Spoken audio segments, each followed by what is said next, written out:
If you were born in 55 BC and lived to AD 35, you would have lived through a fascinating and transformative period of history. They would have witnessed Julius Caesar's rise and fall, including his assassination in 44 BC, and the transition from the Roman Republic to the Roman Empire under Augustus in 27 BC. Additionally, they would have seen Cleopatra VII's reign over Egypt from 51 to 30 BC and the subsequent Roman conquest after her death. Their lifetime also overlapped with the historically significant period of Jesus' life, who is believed to have been born between 6 and 4 BC. While they wouldn't have personally seen these figures, they lived during the same era of major political upheaval, cultural shifts, and religious developments, making it one of the most dynamic and pivotal in ancient history. In 1949, Frank McNamara experienced a dinner mishap at a New York restaurant when he forgot his wallet, forcing him to rely on his wife to cover the bill. This embarrassing moment sparked the idea, why not have a card that allows for credit? Pay now, pay later? The following year, McNamara returned to the same restaurant and presented a small card bearing his signature instead of cash. This was the first genuine credit card, known as the Diners Club card. The concept was simple. The bank guarantees payment to the merchant, purchases are made on credit, and the customer settles the bill at the end of the month. Over time, this idea evolved from a basic paper card to sophisticated encrypted silicone chips embedded in digital devices. This development marked a remarkable transformation, from a personal inconvenience to the foundation of today's trillion-dollar digital financial system. What started as a simple solution to a dinner embarrassment ultimately revolutionized global commerce, enabling instant, secure transactions worldwide.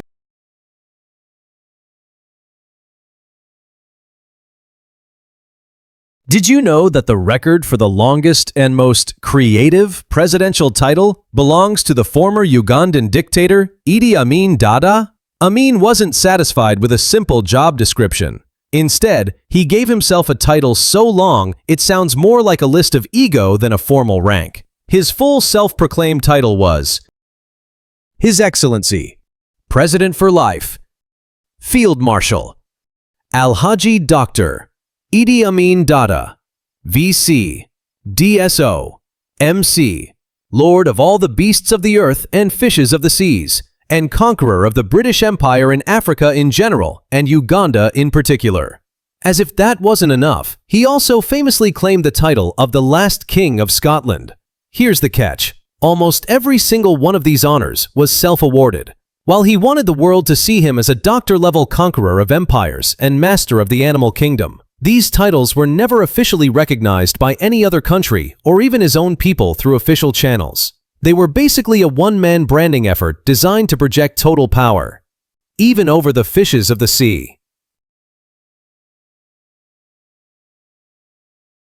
In July 2008, a bizarre and massive theft occurred at Coral Springs Beach in Trelawney, Jamaica, where a 400-meter stretch of pristine white sand mysteriously vanished. Imagine waking up to find the beach you've enjoyed gone overnight. The heist involved a highly coordinated operation, utilizing heavy machinery like excavators and loaders, along with a fleet of over 500 trucks, all under cover of darkness. The thieves meticulously removed approximately 13,000 cubic meters of sand without alerting anyone, highlighting professional precision and planning. This valuable commodity, often referred to as white gold in luxury tourism and construction, was likely sold to rival resorts to artificially recreate beaches. Despite the scale, requiring a continuous convoy of trucks, the operation remains unsolved, and no arrests were made. The trail of evidence disappeared along with the sand, leaving behind a once beautiful shoreline now marked by mystery. To this day, the case stands as one of the most bizarre thefts in history, a stark reminder of how even natural treasures can become targets of covert, large-scale thefts, leaving behind a rocky, compromised paradise.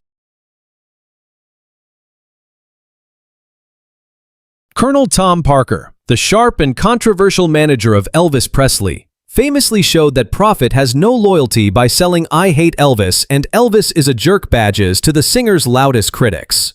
Understanding that the rock and roll revolution elicited as much outrage as it did admiration, Parker aimed to profit from the backlash of parents and critics who saw the king's swiveling hips as scandalous.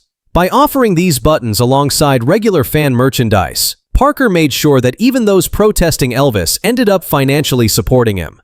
This clever form of anti-marketing helped generate $22 million in merchandise sales by the end of 1956, solidifying Parker's reputation as a ruthless innovator in the entertainment world. The penny paradox reveals a surprising economic fact. It costs the U.S. government more to produce a penny than its actual value.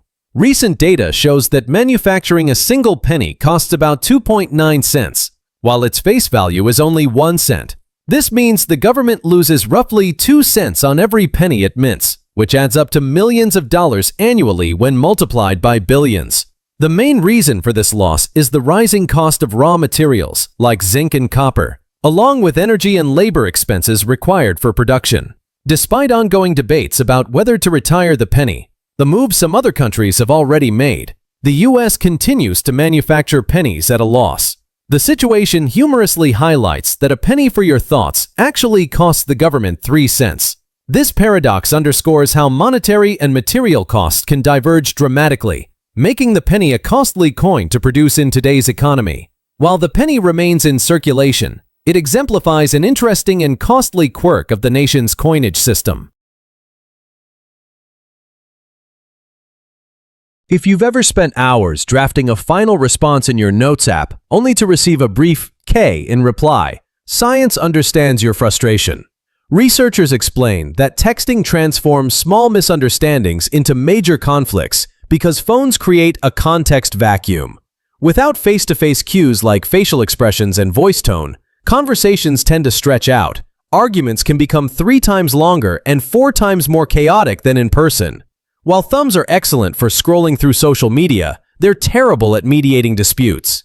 When a conversation heats up, it's best to put the phone down. Talking in person or over a call can prevent misunderstandings and keep tempers from flaring. So, next time you're about to reply in anger or frustration, consider taking a break. Your data plan and your sanity will thank you. Why letting go really hurts. Ever wondered why some people find it physically painful to toss out even a simple piece of junk mail? It's more than just clutter. It's a neurological phenomenon. Discarding clutter can feel physically painful for some. It's not just about tidiness. There's a neurological reason behind it. For individuals with compulsive hoarding disorder, removing items activates brain regions such as the anterior cingulate cortex and insula, which are also involved in processing physical pain. To a hoarder, throwing away even a simple piece of junk mail can trigger a pain response, making the act of letting go feel as threatening as an injury. This neural response explains why overcoming hoarding behaviors is so difficult. Their brains perceive loss as a danger to their safety and security. Understanding this connection underscores the challenge in treatment and highlights the importance of compassionate approaches that address both the emotional and neurological aspects of hoarding. The Murchison meteorite, discovered in 1969 near Murchison, Australia, is considered the oldest material ever found on Earth. It formed over 7 billion years ago, predating both the Sun and our planet. This carbon-rich space rock originated from the dust and gas of the early solar system. Unlike Earth's rocks, which are constantly reshaped by heat, pressure, and erosion, the meteorite remained largely unaltered in space, preserving its ancient structure. Scientists are particularly interested in it because it contains early organic molecules and minerals that offer clues about the conditions at the dawn of the solar system.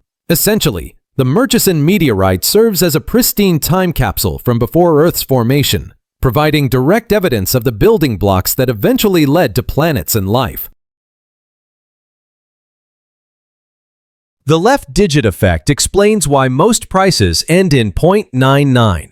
This isn't random, but a psychological trick called charm pricing, leveraging how we read from left to right.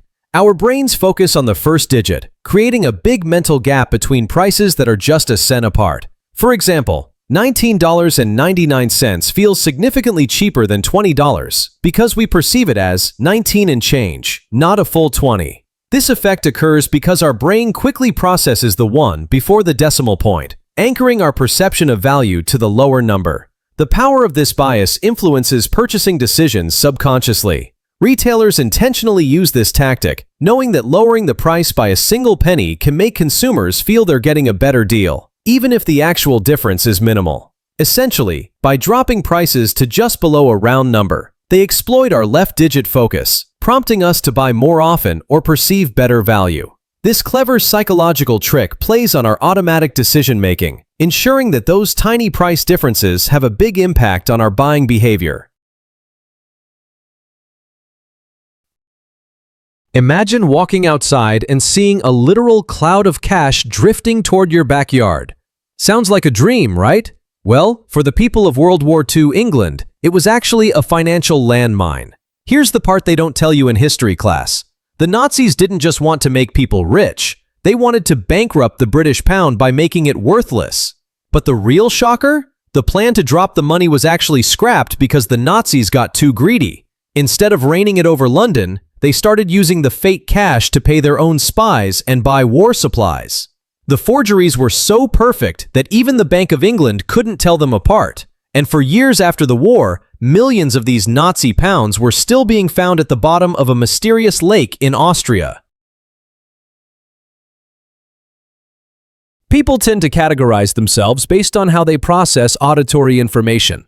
There are two main types: logicians, who focus on lyrics and perceive the world through logical, verbal frameworks, making the song's story or message their primary focus. Conversely, intuitives experience music through raw sensation, emphasizing melody, rhythm, and texture.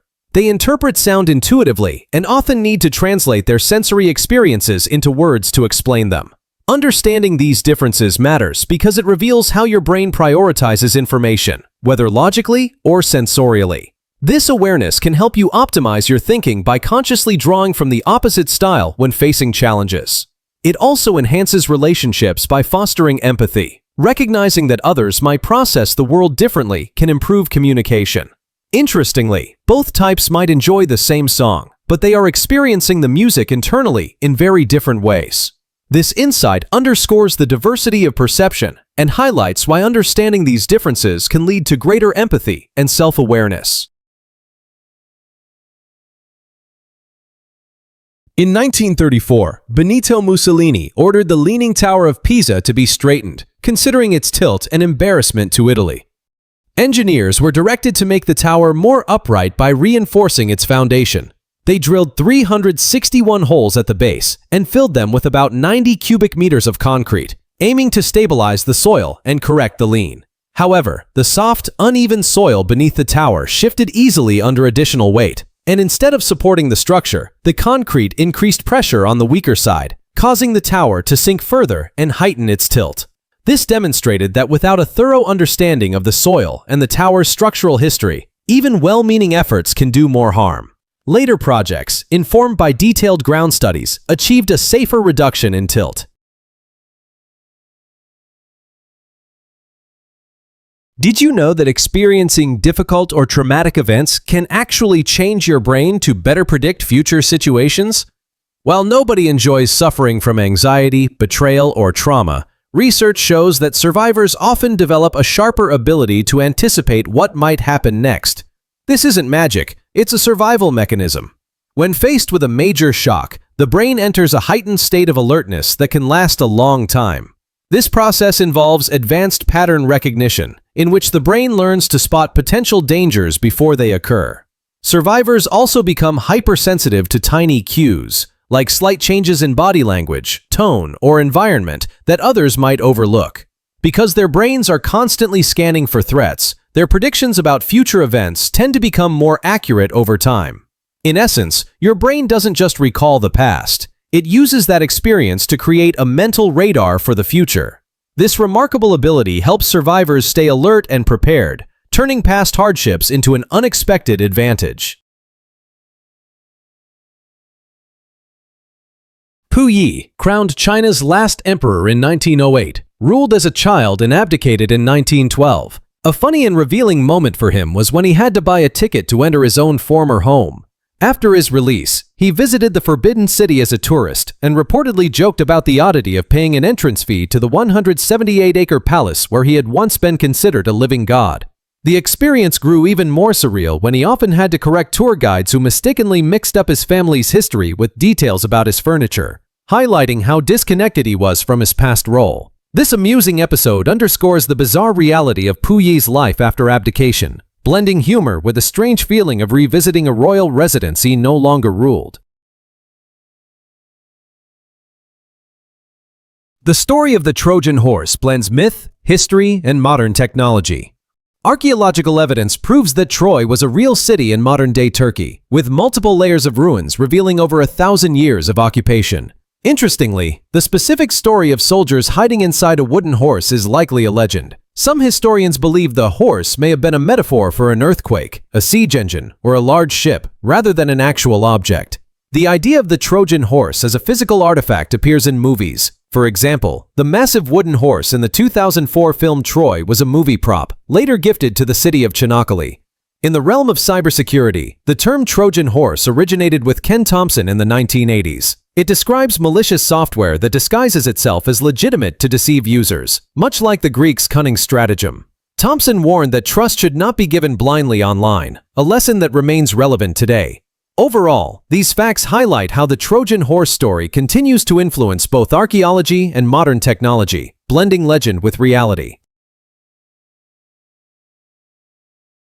In a touching display of corporate kindness, a Durex industrial adhesive plant in Santa Catarina, Mexico, officially employed a stray orange tabby that wandered onto their premises. They named him Ingeniero Mauricio, issued him a formal employee ID badge, and appointed him as the Director of Emotional Support to help improve staff morale and reduce stress. Mauricio now lives full-time at the factory, where he supervises operations with a watchful eye and offers comfort to workers. This heartwarming initiative quickly went viral, exemplifying a growing trend among Mexican companies to adopt local stray animals and incorporate them into their work family. The company's gesture not only highlights a compassionate approach towards animal welfare, but also fosters a positive work environment. Ever notice how a cigarette filter turns a nasty shade of yellow or brown after it's been smoked? The great filter illusion is a clever marketing deception. Many believe that the filter in cigarettes traps harmful substances before reaching the lungs, but the reality is different. The color change in filters is not necessarily an indicator of effective filtration. Instead, manufacturers design filters to change color, often to yellow or brown, to create the illusion of purification. This visual trick gives smokers the false impression that the smoke is getting cleaner and safer. By providing this visual reassurance, tobacco companies make smoking appear less hazardous, even though the actual health benefits of the filter are highly questionable. The color shift capitalizes on psychological cues, making smokers feel protected while their lungs are still exposed to the same harmful substances. Essentially, it's a masterclass in marketing manipulation, using chemistry and visual cues to deceive consumers into believing they are safer. French inventor has developed an innovative cereal designed to change the odor of human gases, making them smell like roses, chocolate, or ginger instead of their usual foul odor. The capsules are created from a blend of natural ingredients and marketed as a foul-smelling supplement rather than a medical remedy. Though not clinically proven, this unusual invention has attracted online attention as one of the strangest solutions to an everyday problem. It highlights how inventive and playful individuals can be in addressing common issues with unconventional ideas. While some might see it as a novelty, it also raises questions about alternative approaches to managing bodily odors. Despite the lack of scientific validation, the product's novelty and the curiosity it sparks continue to generate buzz on the internet. Recent research indicates that long working hours can do more than just drain energy. They may actually alter brain structure. A preliminary study published in the journal Occupational and Environmental Medicine examined healthcare workers who clocked in for 52 or more hours per week. MRI scans revealed changes in brain regions responsible for emotional regulation, memory, planning, and decision-making. Using voxel-based morphometry, researchers observed increased gray matter volume in areas such as the middle frontal gyrus and insula, which are involved in self-awareness, stress management, and thought organization. While the sample size was small and cannot confirm causation, the findings resonate with experiences of burnout. Chronic stress appears to trigger the brain's adaptive responses, potentially affecting mood, mental clarity, and stress management. This underscores the importance of workplace culture, especially in high-pressure fields like healthcare, finance, law, and education, where long hours are often normalized. Ultimately, the key takeaway is clear. The brain has limits, and workplaces must respect them. Ever wondered why ATM PINs are usually 4 digits instead of 6 or 8? It wasn't a decision made by security experts, but was inspired by a personal story. In the 1960s, inventor John Shepard Barron initially designed the PIN for the ATM to be 6 digits long, believing that 6 numbers would offer greater security against hacking. However, he tested this idea with his wife, Caroline. She found 6 digits too difficult to remember consistently. She could only reliably recall 4 numbers at a time. Her feedback led to a simple yet impactful change in industry standards. As a result, the 4-digit PIN became the norm, a practice that has persisted for decades. This story showcases how a personal anecdote during a kitchen table conversation influenced a seemingly small but globally significant security measure.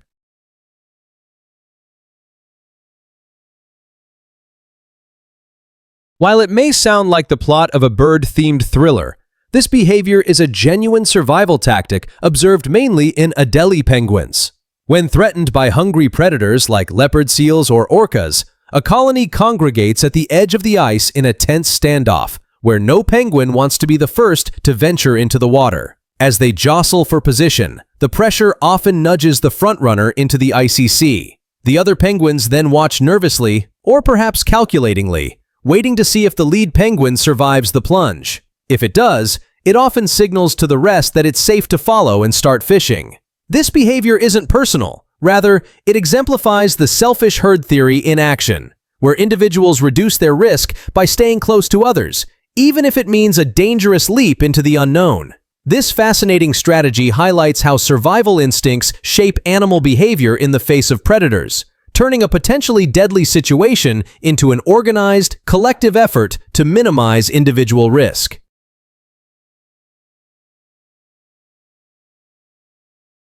We've all been there. You walk into a room with a specific mission, only to stop dead in your tracks because you've completely forgotten why you went there in the first place. You aren't losing your mind. You're actually experiencing a glitch in your brain's filing system, known as the doorway effect. The brain perceives doorways as more than just physical entrances. It considers them event boundaries that influence memory. When you pass through a door, your brain segments experiences into distinct chapters, making it easier to organize information. It treats the new location as the start of a fresh chapter, often clearing out short-term memories from the previous room to make space for new information. This process is an evolutionary survival tactic. By resetting context when entering a new environment, your brain helps you stay alert to potential threats or tasks. However, this means important details from the previous space, like your keys or a mental to-do list, can be forgotten once you walk through a door. For example, if you forget your keys after entering the living room, it's not just your memory failing. Your brain's efficient cleaning house mechanism is at work. In essence, doorways trigger a mental reset, aiding survival, but sometimes causing minor forgetfulness in daily life. In the late 7th century, Irish monks began inserting spaces between words to make texts easier to read, copy, and study, in reverence for the scriptures and gospels. This simple innovation laid the groundwork for what we now know as the spacebar, transforming written language. Initially, this practice was adopted primarily in the Celtic and Anglo-Saxon regions. However, in the late 8th century, under Charlemagne's reign, writing reforms as part of the Carolingian Renaissance promoted clearer, more readable scripts across Europe. Gradually, the use of spaces between words became the standard in writing. This small yet significant change greatly improved readability and comprehension, shaping the way we write and read to this day. Kim Un-young, born in 1962, is considered one of the rarest minds in history, boasting a Guinness World Record IQ of 210. His extraordinary abilities emerged early. He began speaking at 6 months and, by age 3, was reading fluently in multiple languages, including Japanese, English, and German. Remarkably, he learned each new language in about 30 days. By age 4, Kim was solving complex differential and integral equations, composing poetry, and engaging in visual arts, exhibiting a broad spectrum of talent beyond raw intelligence. His early achievements garnered significant attention, but he eventually chose a different path. Kim stepped away from the limelight, left NASA, and returned to South Korea to live a quiet, humble life. He pursued his academic interests peacefully, completing his education and ultimately becoming a university professor of civil engineering. Kim Un-young's story is a testament to extraordinary intellectual potential and the importance of choosing a path that aligns with personal values, demonstrating that brilliance can coexist with simplicity and purpose.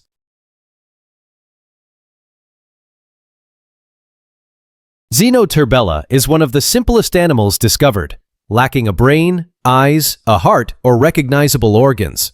Its soft, flattened body features a single opening that serves as both mouth and waste exit.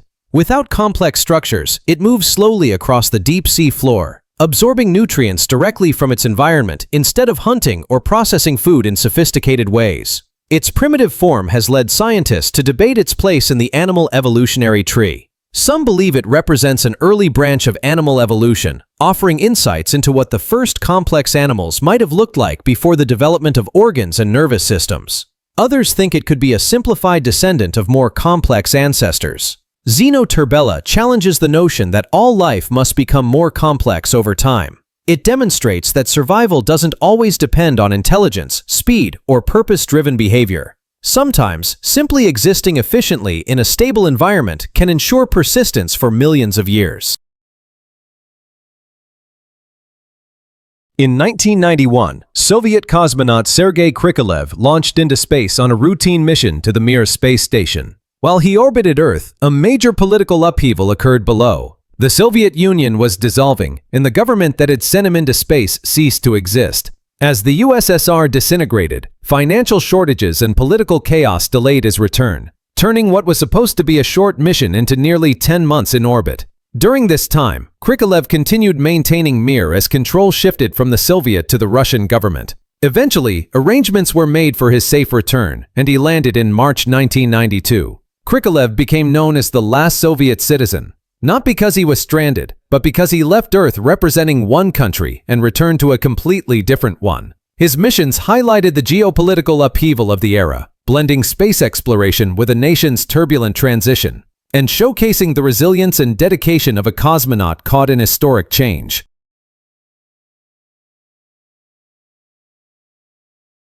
Your breath is a scientific glitch.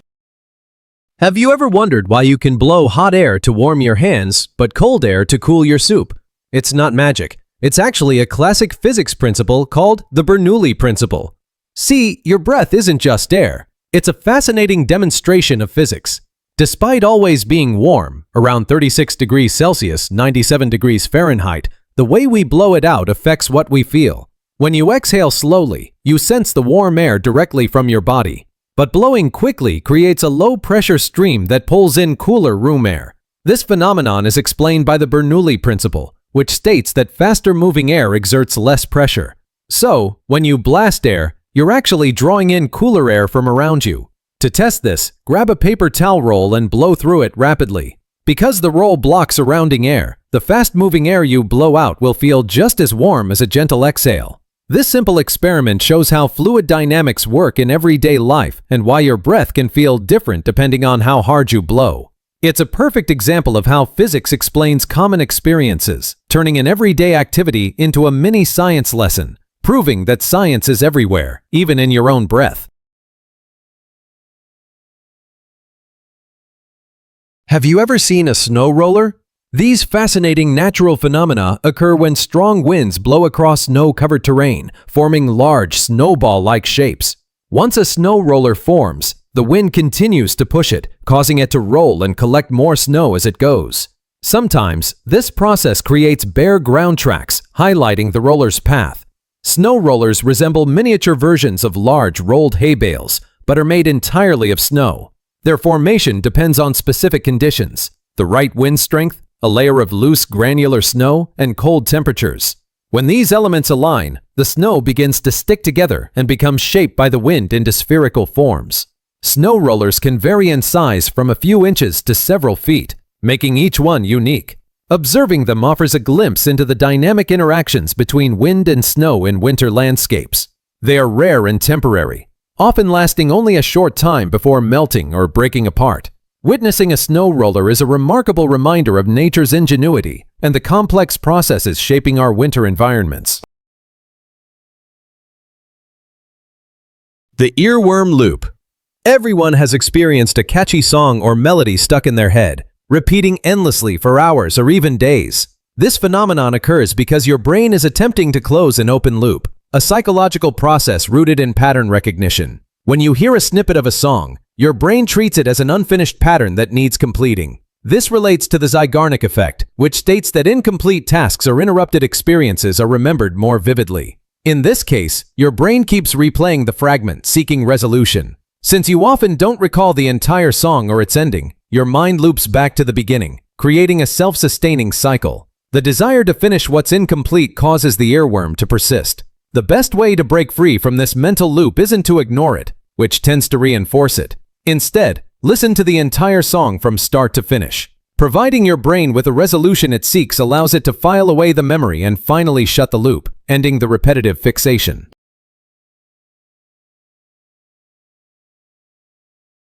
Your heart is the main pump that circulates blood throughout your body. However, returning blood from your legs to your heart, especially when you're standing or sitting for long periods, is challenging. Gravity pulls everything downward, including blood. This is where the soleus muscle comes into play.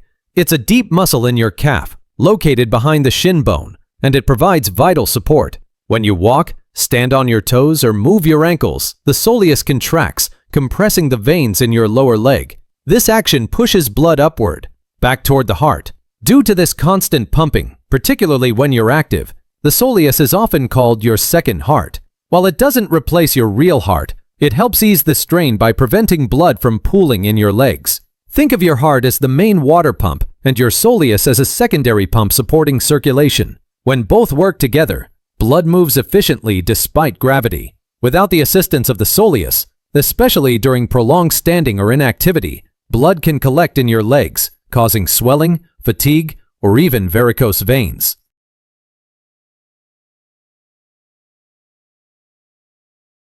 This fact highlights a common misconception: the idea that knowledge is equivalent to power. In reality, knowledge only becomes valuable when paired with action. If knowledge alone were power, librarians would be some of the wealthiest people. The true measure of success lies in how quickly you move from learning to doing. The gap between what you know and what you implement separates the broke from the wealthy. The key isn't just acquiring knowledge, but applying it effectively. This emphasizes the importance of taking risks, making decisions, and acting on what you learn. Often, people spend too much time learning without applying what they learn. Yet those who are willing to act despite uncertainty seize opportunities. Success results from closing the gap between knowledge and action, and embracing challenges rather than avoiding them. Ultimately, your ability to turn knowledge into tangible results is what defines your growth and wealth. So, stop endlessly learning and start applying what you know to transform your life. Pursuing the impossible. Nietzsche reminds us that life gains meaning when we take on challenges that seem beyond our reach. Attempting the impossible stretches our abilities and reveals our true nature.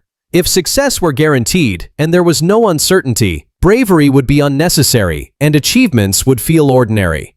Chris Williamson adds that failure isn't about falling short, but about letting fear stop us from trying. Growth, fulfillment, and self-discovery lie beyond risk, and every significant journey begins with a willingness to face life's uncertainties.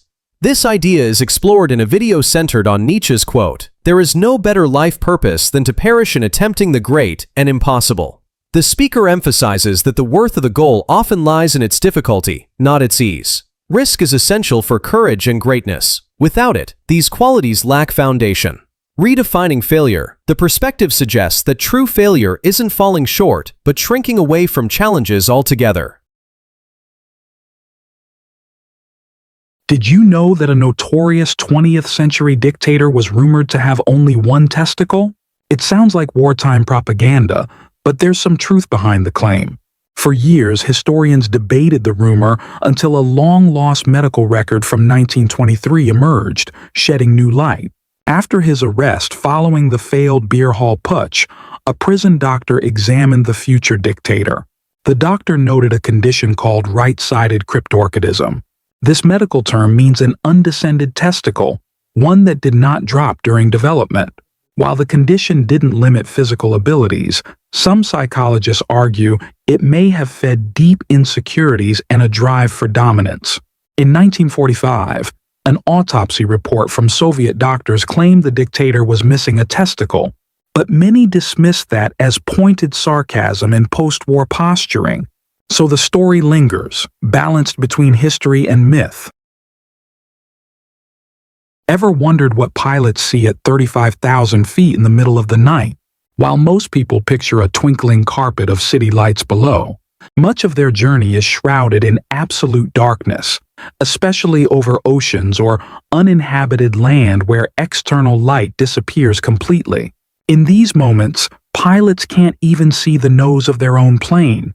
To navigate safely through this vast void, they rely on a set of crucial guidelines known as Instrument Flight Rules, or IFR. But here's the twist.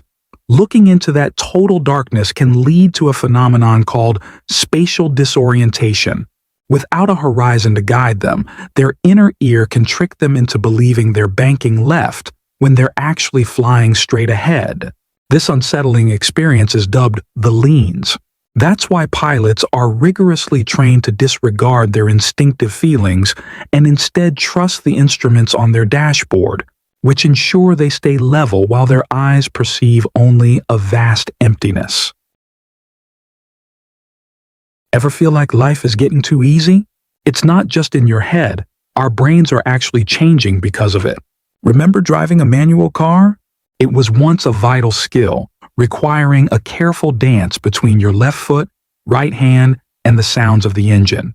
This coordination kept your brain's motor cortex buzzing with activity. But now, with automatic and self-driving cars, that vital connection is slipping away. As we stop practicing these complex tasks, our neural plasticity shifts, trading in deep mechanical understanding for simple one-tap convenience. Research reveals that working without GPS or mastering manual skills strengthens the hippocampus, the part of our brain responsible for memory and spatial awareness. By letting technology take the wheel, we may be shrinking our mental maps, losing a crucial part of what keeps our brains engaged and sharp. Maybe it's time to take back a little control and keep our brains in gear. Ever wondered how Victor Hugo completed his masterpiece, Les Misérables? It wasn't merely talent that fueled his creativity. It was a rather unconventional approach. He simply stopped wearing pants. Hugo would strip down, lock away his clothes in a wardrobe, and hand the key to his servant, instructing them not to return it for hours, no matter how much he pleaded. With no chance of leaving the house in his birthday suit, he was left with no option but to write fervently.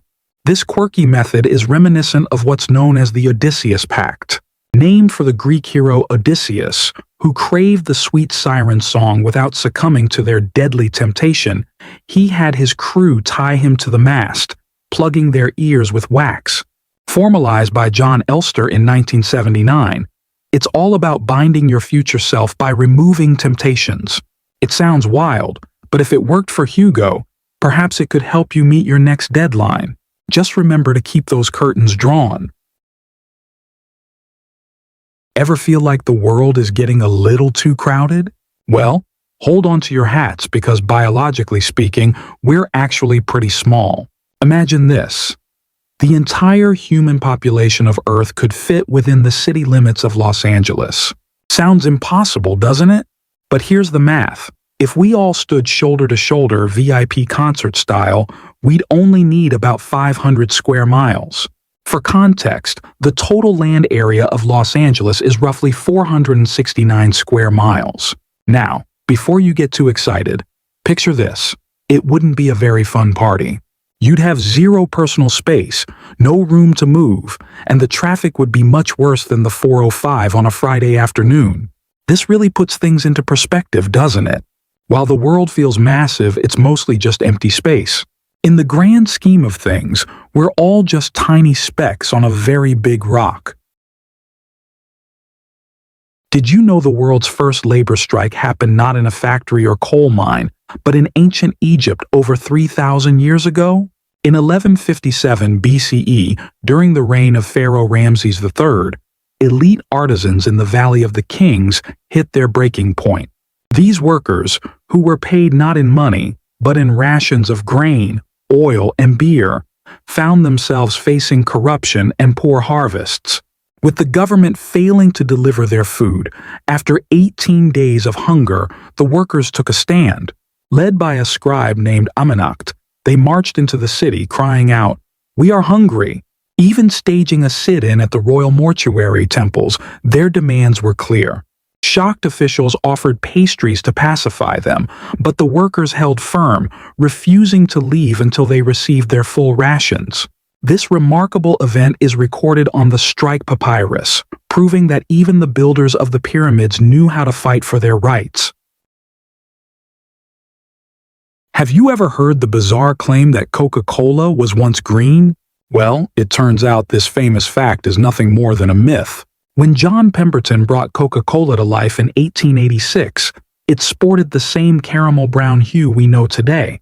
So, how did the green story emerge? It all stems from packaging. The iconic glass bottles had a subtle greenish tint, dubbed Georgia green, leading people to assume the soda was green as well. But while the color of the drink has remained unchanged, its ingredients have evolved. Originally, Coca-Cola was a non-alcoholic adaptation of a coca wine, containing extracts from cola nuts and, believe it or not, a dash of cocaine, around 9 milligrams per glass, to be precise. That particular ingredient lingered in the recipe until 1903. So, while Coca-Cola was never green, the original buzz was indeed real. Stay tuned for more unbelievable history facts. Imagine being terrified of your own refrigerator. In the 1920s, that fear was all too real.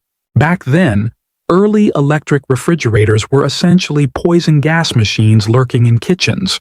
They used toxic chemicals like sulfur dioxide and methyl chloride to keep food cold, but if one leaked, the fumes could be deadly. In 1929, a frightening series of leaks in Chicago claimed dozens of lives, sending shockwaves of panic through the community. Many families chose to cling to their old-fashioned ice boxes, believing that a simple block of ice was far safer than these high-tech death traps.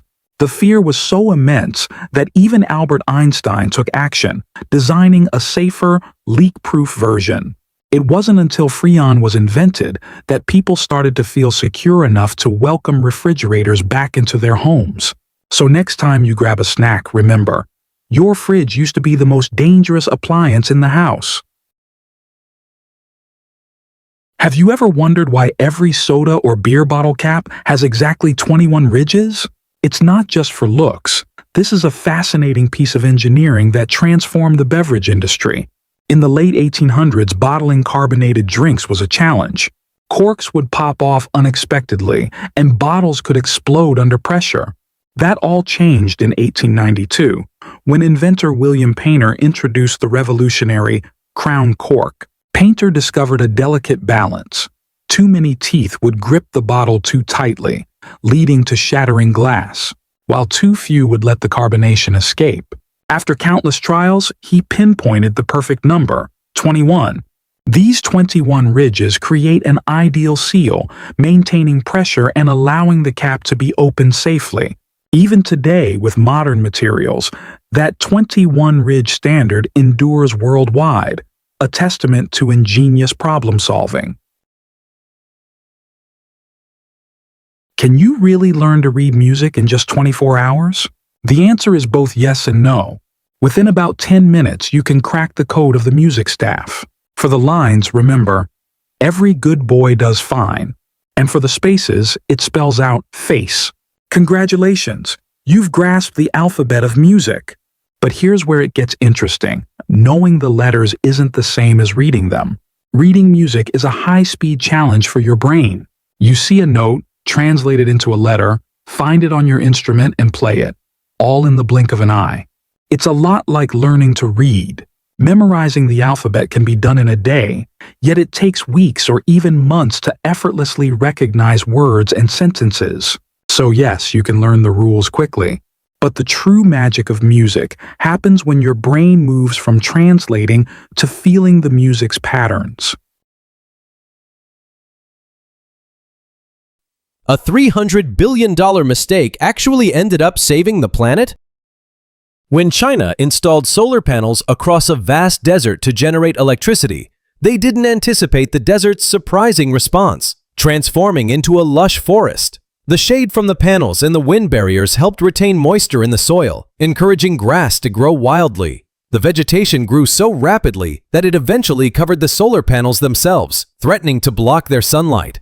To address this unexpected development, authorities introduced thousands of sheep to graze the overgrown land. The sheep keep the grass in check, preventing it from overtaking the panels, which continue to produce power efficiently. This innovative approach creates a self-sustaining cycle. The panels provide shade and protection for the sheep, and the sheep maintain the land's balance. This ecological feedback loop turned out to be an unforeseen but effective solution, ensuring that the solar farm remains operational while preserving the environment. It's a remarkable example of adaptive problem-solving that nobody predicted, showcasing how nature can sometimes unexpectedly assist human efforts in renewable energy projects.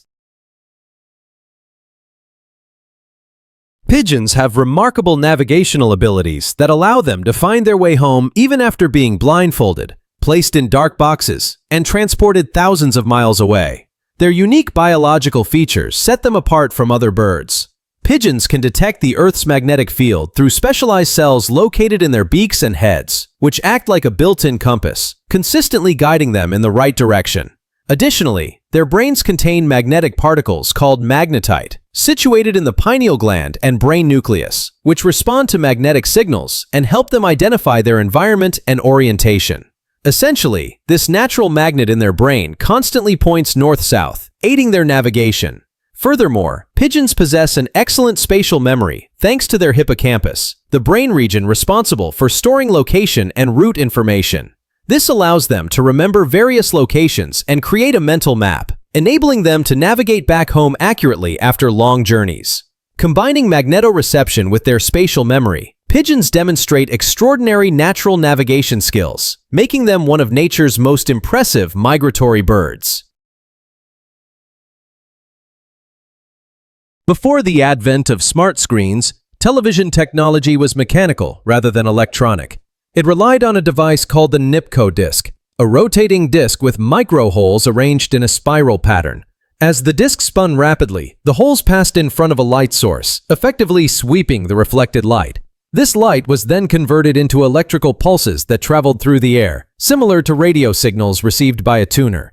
A neon lamp would flash in sync with these pulses, creating a flickering effect akin to the beat of a turntable. The result was a small, shaky orange image, the first moving picture in history. Unlike modern displays, there were no pixels or processors involved. It was a purely mechanical form of visual communication. This early invention showcased a form of mechanical intelligence that manipulated light and time to produce motion. Despite its primitive quality, it marked a significant milestone in the evolution of visual media, illustrating how innovative ideas and mechanical ingenuity laid the foundation for today's advanced digital screens.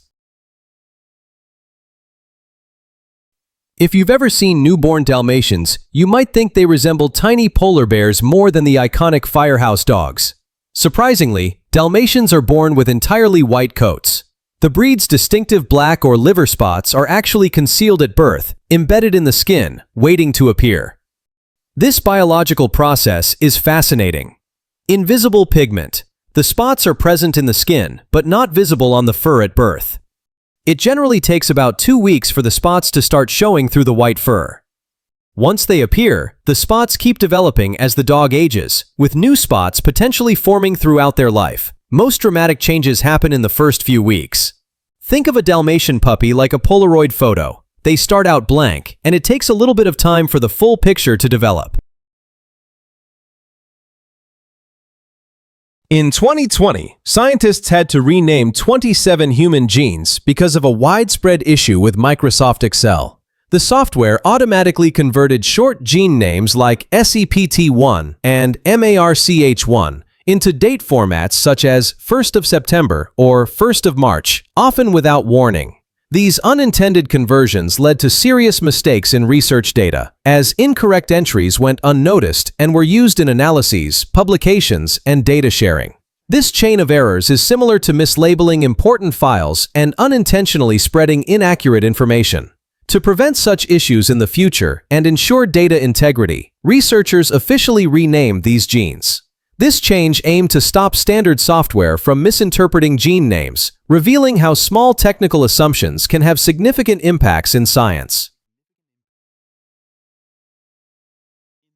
In the realm of mathematics and linguistics, the number 4 stands out as uniquely honest. It's the only number in English whose name contains exactly as many letters as its numerical value. 4 has 4 letters, unlike 1 or 2, which have 3, or 3, which has 5. This isn't mere coincidence, but a remarkable property connected to a popular linguistic game.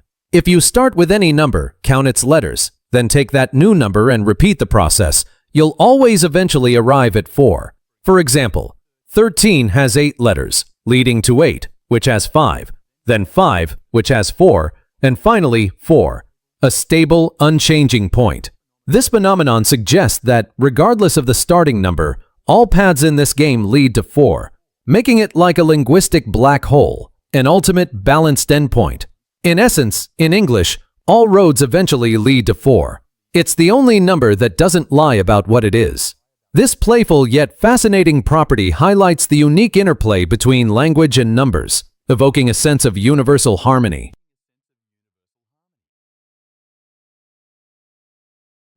Nicotine exposure during adolescence is particularly concerning because the brain continues to develop into the mid-20s. During this crucial period, brain circuits responsible for attention, emotion, and decision-making are being fine-tuned. Nicotine disrupts this process by overstimulating nicotinic acetylcholine receptors, impairing neuron communication and the formation of neural pathways. Studies indicate that repeated nicotine exposure can cause lasting changes to dopamine and serotonin systems, which regulate mood, stress response, and reward. Early disruption of these systems can heighten the risk of anxiety and depression later in life, and may increase stress sensitivity, complicating emotional regulation. Additionally, evidence suggests adolescent nicotine use is linked to a greater risk of schizophrenia-related symptoms. Nicotine can influence genes involved in synaptic development and cognitive control, areas already vulnerable in individuals with genetic predispositions. Overall, nicotine's interference during brain development can have profound and long-lasting effects, emphasizing the importance of protecting adolescents from exposure to this substance. If you like this video, give it a thumbs up, and if you have any questions or corrections, don't hesitate to leave them in the comments section. And as always, stay safe, stay curious, and see you in the next one.